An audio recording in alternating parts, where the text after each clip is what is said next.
Everyone welcome to the channel Nitesh education 27 friends. मैं इस channel पर UGC NET paper first and paper 2 education and psychology की तैयारी करवाता हूं। साथ ही साथ all India PhD admissions and all type of teaching vacancy like professor, associate professor, assistant professor. साथ ही साथ यूजीसी एंटी नेट से रिलेटेड रेगुलर अपडेट्स भी आप लोगों को देता रहता हूं। तो मेक श्योर आप लोग चैनल को जरूर सब्सक्राइब, लाइक एंड शेयर कर लीजिए। स्टार्ट करते हैं। तो फ्रेंड्स, आज हम लोग डिस्कस करेंगे यूपीएचसीएससी असिस्टेंट प्रोफेसर का जो एग्ज़ाम चल रहा है। आप लोगों को पता होगा 3 चरणों में एग्ज़ाम हुआ है। तो कल जो एग्ज़ाम हुआ था 28 नवंबर 2021, उसके आंसर की को हम लोग डिस्कस करेंगे, उसके जीएस पेपर को डिस्कस करेंगे।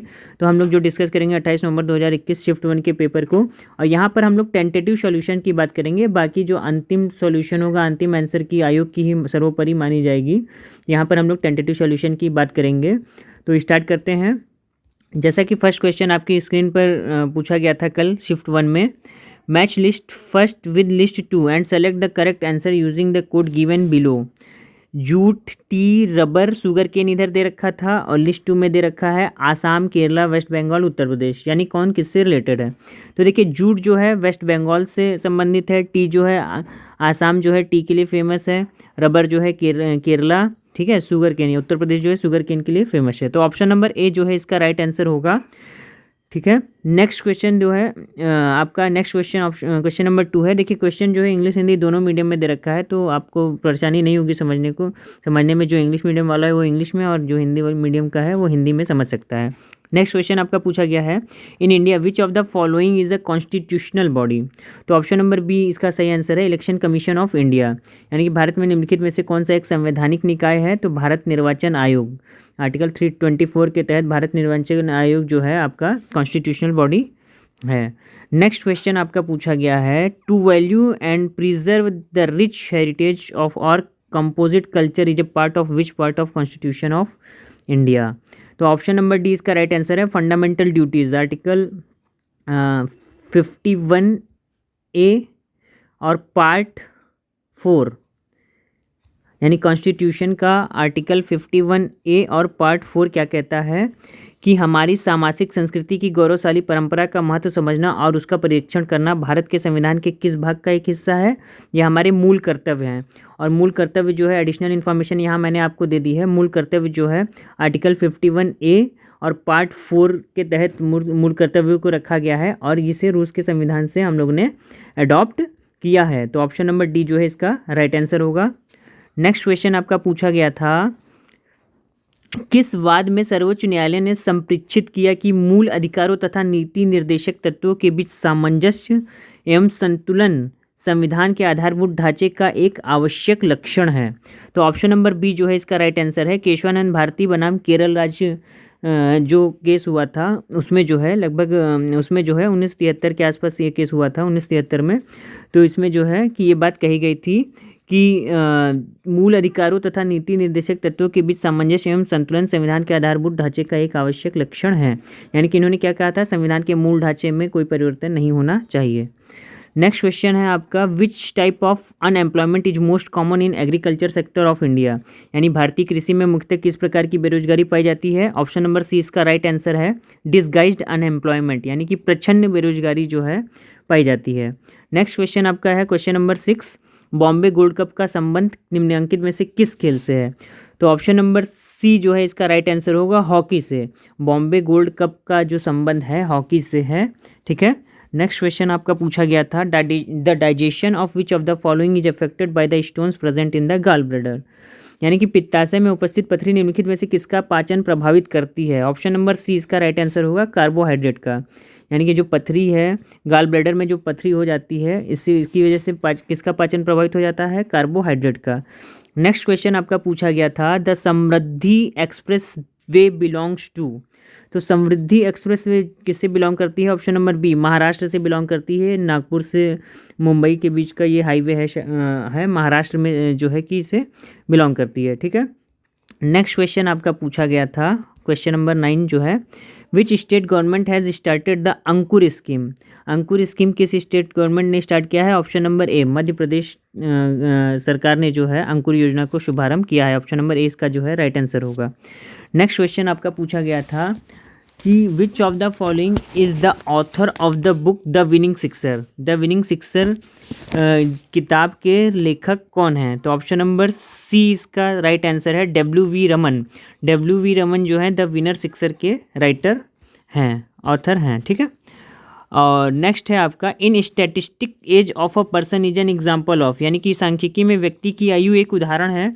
ये कॉन्टिन्यूअस वेरिएबल का उदाहरण होगा। ऑप्शन नंबर ए इसका राइट आंसर होगा, क्योंकि एज जो है, एज को हम किसी भी फॉर्म में डिनोट कर सकते हैं, 10.5 साल, 11.5 साल, 11 साल, 11.25 साल, यानी कि एज क्या है, कॉन्टिन्यूअस फॉर्म में हम लोग इसको दिखा सकते हैं, इसलिए ये कॉन्टिन्यूअस वेरिएबल का उदाहरण होगा। ऑप्शन नंबर ए इसका राइट आंसर होगा। नेक्स्ट क्वेश्चन आपका पूछा गया है, if variance is 4 then the standard deviation will be, यानी कि देखिए वेरिएंस अगर 4 है तो स्टैंडर्ड डेविएशन क्या होगा। तो वेरिएंस और स्टैंडर्ड डेविएशन के बीच का जो रिलेशनशिप है वो मैं बताना चाहता हूँ। v = HD² होता है, तो यहाँ पर वेरिएंस दे रखा है, तो हमें HD फाइंड करना है, तो HD = क्या हो जाएगा, √v। और जो v दे रखा है आपका √4 दे रखा है, तो 4 किसका स्क्वायर रूट है, 2 का। तो ऑप्शन नंबर जो है आपका ऑप्शन नंबर ए राइट आंसर होगा, 2 इसका आंसर आएगा। अगर वेरिएंस 4 है तो स्टैंडर्ड डेविएशन कितना हो जाएगा, स्टैंडर्ड डेविएशन जो है इसका √2 हो जाएगा। ऑप्शन नंबर ए इसका जो है राइट आंसर है। नेक्स्ट क्वेश्चन आपका पूछा गया था, which of the following is use to improve the teaching behaviour, यानी कि कौन सा शिक्षण व्यवहार में सुधार के लिए प्रयोग किया जाता है। तो ऑप्शन नंबर बी इसका राइट आंसर होगा, सूक्ष्म शिक्षण, यानी कि माइक्रो टीचिंग का हम लोग यूज़ करते हैं टीचिंग बिहेवियर को इम्प्रूव करने के लिए। नेक्स्ट क्वेश्चन है, the characteristics of objective test. Objective test की कैरेक्टरिस्टिक्स क्या होनी चाहिए, तो क्या होनी चाहिए, देखिए रिलायबिलिटी एंड वैलिडिटी दोनों एग्जिस्ट होनी चाहिए ऑब्जेक्टिव टेस्ट में, यानी कि वस्तुनिष्ठ परीक्षण की विशेषता क्या है, विश्वसनीयता भी होनी चाहिए और वैधता भी होनी चाहिए, यानी ऑप्शन नंबर डी इसका जो है राइट आंसर होगा। यहाँ पर एडिशनल इन्फॉर्मेशन देना चाहता हूँ आपको, विश्वसनीयता का संबंध होता है कंसिस्टेंसी से और वैधता का संबंध होता है क्राइटेरिया से, एक्सटर्नल क्राइटेरिया से, ठीक है।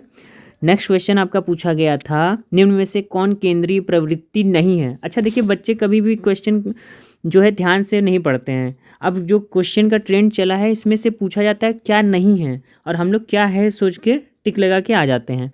तो यहाँ पर क्या है, निम्न में से कौन केंद्रीय प्रवृत्ति नहीं है। तो देखिए केंद्रीय प्रवृत्ति मीन है, मीडियन है, मोड है, लेकिन रेंज जो है केंद्रीय प्रवृत्ति नहीं है। ऑप्शन नंबर डी जो है इसका राइट आंसर होगा, विस्तार। Who sent the first email, next question है आपका, who sent the first email. अब बहुत से बच्चों ने लगाया होगा टिम बर्नर्स-ली, लेकिन टिम बर्नर्स-ली ने केवल www की जो है को बनाया था, लेकिन फर्स्ट ईमेल किसने भेजा है। ऑप्शन नंबर बी इसका राइट आंसर है, R. सैम्यूल टॉमलिंसन ने, ठीक है, R. सैम्यूल टॉमलिंसन ने। ऑप्शन नंबर बी इसका फर्स्ट आंसर है, फर्स्ट ईमेल, माफ़ कीजिएगा, फर्स्ट ईमेल इन्होंने ही भेजा था। Junk email is also called which one of the following, तो जंक ईमेल निम्नलिखित में से किस एक को भी कहा जाता है। तो ऑप्शन नंबर ए इसका राइट आंसर होगा, स्पैम को हम लोग जंक ईमेल भी कहते हैं, स्पैम को हम लोग जंक ईमेल भी कहते हैं। नेक्स्ट क्वेश्चन है आपका, process of dividing the disk into tracks and sector is called, यानी एक डिस्क को ट्रैक एवं सेक्टर में बांटने की प्रक्रिया कहलाती है। ऑप्शन नंबर बी इसका राइट आंसर है, फॉर्मेटिंग कहलाती है, यानी क्या कहलाती है, फॉर्मेटिंग कहलाती है। क्वेश्चन नंबर 19 है आपका, कंप्यूटर हार्ड डिस्क का आविष्कार निम्नलिखित में से किसने किया था। कंप्यूटर हार्ड डिस्क का आविष्कार निम्नलिखित में से किसने किया था। ऑप्शन नंबर ए इसका राइट आंसर है, रेनॉल्ड बी जॉनसन ने कंप्यूटर हार्ड डिस्क का आविष्कार किया था। नेक्स्ट क्वेश्चन है question number 20, Google scholar is, Google scholar क्या है। पब्लिशिंग टूल है, वेब ब्राउज़र है, ऑपरेटिंग सिस्टम है, या वर्ड प्रोसेसिंग पैकेजेस है। तो इसका जो राइट आंसर है, गूगल स्कॉलर आपका वेब ब्राउज़र है, ठीक है। ये एक तरीके का सर्च इंजन है। गूगल स्कॉलर क्या है, एक तरीके का सर्च इंजन है, जिसे हम लोग वेब ब्राउज़र भी कह सकते हैं, ठीक है। तो ऑप्शन नंबर बी जो है इसका राइट आंसर होगा। नेक्स्ट क्वेश्चन आपका है, पूछा गया था, who among the following said environment is everything except me, यानी कि निम्नलिखित में से किसने कहा था पर्यावरण मेरे अलावा सब कुछ है। तो ऑप्शन नंबर सी इसका राइट आंसर है, अल्बर्ट आइंस्टाइन ने कहा था पर्यावरण मेरे अलावा सब कुछ है। नेक्स्ट क्वेश्चन है आपका 22, चिपको मूवमेंट वाज इनिशिएटेड बाय, यानी कि चिपको आंदोलन किसने प्रारंभ किया था। ऑप्शन नंबर डी इसका राइट आंसर है, सुंदरलाल बहुगुणा जी ने चिपको आंदोलन को प्रारंभ किया था। नेक्स्ट क्वेश्चन आपका पूछा गया है, which one of the following is not a characteristics of population, यानी कि जनसंख्या का लक्षण क्या नहीं है। तो देखिए लिंग अनुपात है, जन्म दर है, मृत्यु दर है, ये तीनों चीज़ें जनसंख्या में आती हैं, लेकिन स्ट्रेटिफिकेशन जो है नहीं है। यहाँ पर मैं आपको ये बताना चाहता हूँ, ये जितने भी क्वेश्चन हैं ये जीएस के क्वेश्चन हैं, और ये केवल असिस्टेंट प्रोफेसर ही नहीं, आपके जितने भी आने वाले एग्ज़ाम हैं, चाहे वो नेट के एग्ज़ाम, देखिए आपके नेट के भी एग्ज़ाम चल रहे हैं, तो नेट के भी एग्ज़ाम में इससे रिलेटेड क्वेश्चन पूछे जा सकते हैं। क्योंकि अभी जब लास्ट वीडियो मैंने बताया था, तो इस मतलब यूपीएससी के एग्जामिनेशन पेपर से, मतलब असिस्टेंट प्रोफेसर के एग्जामिनेशन पेपर के 2 क्वेश्चन को जो है एज इट इज़ हूबहू कहाँ पर दे दिया गया था, नेट के पेपर में दे दिया गया था। और मैंने वहाँ पे आपको डिस्कस भी किया था कि जस्ट ये क्वेश्चन यहाँ भी पूछा गया है, वहाँ भी पूछा गया है। तो इसको ये ना सोचकर आप वीडियो देखना छोड़ दीजिएगा कि ये मेरे लायक नहीं है, ये दूसरे पेपर का है, ठीक है। तो सभी लोग के लिए रिकमेंडेशन है कि ये वीडियो ज़रूर देखें, क्योंकि ये वीडियो जो है सबके लिए कॉमन है। अब नेक्स्ट क्वेश्चन आपका है, which one of the following countries is divide of copper mineral sources resource, यानी कि निम्न में से कौन सा देश तांबा खनिज संसाधन से वंचित है। तो ऑप्शन नंबर डी इसका राइट आंसर है पुर्तगाल। पेरू, जाम्बिया और पोलैंड में तांबा पाया जाता है, लेकिन पुर्तगाल जो है इससे वंचित है। नेक्स्ट क्वेश्चन आपका पूछा गया है, वायुमंडल की मध्य मंडल परत धरती सतह से किस ऊंचाई तक है। अब देखिए ये क्वेश्चन जो है एकदम फेमस और कॉम्पैक्ट क्वेश्चन हो गया है, हर एग्जाम में ये पूछा जाता है आपका जो भी एटमॉस्फेयर की लेयर है उससे, और इस पर मैंने वीडियो भी बना रखी है, तो वहाँ पर जाकर आप डिटेल में देख भी सकते हैं। ऑप्शन नंबर ए इसका राइट आंसर होगा 50 किलोमीटर से 85 किलोमीटर तक, यानी ट्रोपोस्फेयर पहले आता है, फिर स्ट्रेटोस्फेयर, फिर मेसोस्फेयर। तो ट्रोपोस्फेयर जो है लगभग 18 किलोमीटर तक या 8 किलोमीटर तक है, उसके बाद स्ट्रेटोस्फेयर है 50 किलोमीटर तक, और 50 के बाद जितना है मेसोस्फेयर है 85 किलोमीटर तक। तो ऑप्शन नंबर ए जो है इसका राइट आंसर होगा 50 किलोमीटर से 85 किलोमीटर तक की रेंज है। नेक्स्ट क्वेश्चन आपका पूछा गया है, the marine national park is located in India in, यानी कि भारत में समुद्री मरीन राष्ट्रीय पार्क अवस्थित है। तो इसका राइट आंसर है gulf of Kutch. Option number A इसका राइट आंसर है, गल्फ ऑफ कच्छ में जो है मरीन नेशनल पार्क स्थित है। नेक्स्ट क्वेश्चन आपका पूछा गया था, प्रसिद्ध सित्तन्नवासल की गुफाएं निम्नलिखित में से किस राज्य में स्थित हैं। तो जो सित्तन्नवासल की गुफाएं हैं, ऑप्शन नंबर डी तमिलनाडु में स्थित हैं। सित्तन्नवासल की गुफाएं कहाँ हैं, तमिलनाडु में स्थित हैं। अगला क्वेश्चन है आपका, सम्राट समुद्रगुप्त के काल में निम्नलिखित में से कौन कांचीपुरम का शासक था।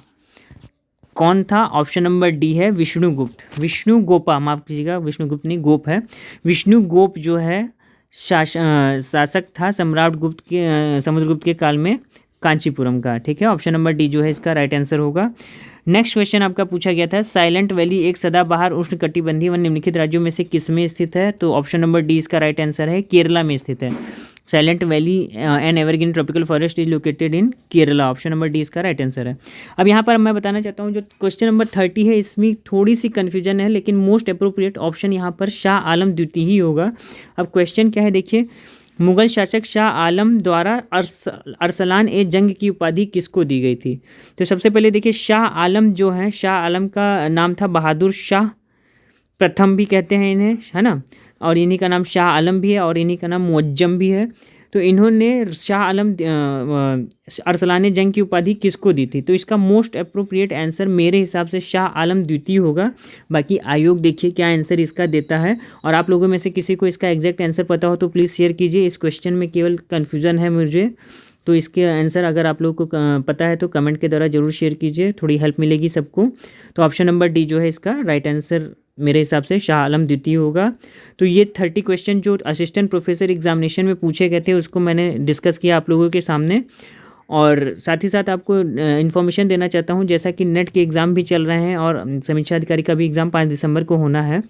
तो जब आप मेरे चैनल की प्लेलिस्ट में जाएंगे तो यहाँ सारे कंटेंट पड़े हुए हैं। जैसे एनटीए का पेपर 5 दिसंबर तक अभी चलेगा, तो यहाँ पर प्लेलिस्ट देखिए पूरी मैंने डाल रखी है।